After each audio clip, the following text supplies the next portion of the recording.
Menopause and mood swings. Hi, my name is Nicole and I write for the website healthybalancediet.org. Average age of menopause. The usual age of onset of menopause is between 45 to 55 years old, depending on when a woman started her menstruation. During this time, menstrual cycles completely cease.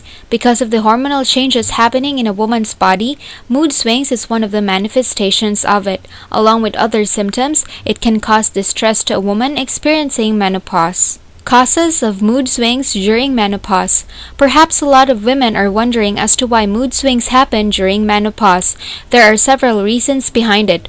One is the fluctuation of hormonal levels. Hormones, specifically androgen, estrogen, and progesterone, can affect another hormone, serotonin, which is associated with neurotransmitter that have something to do with a person's mood.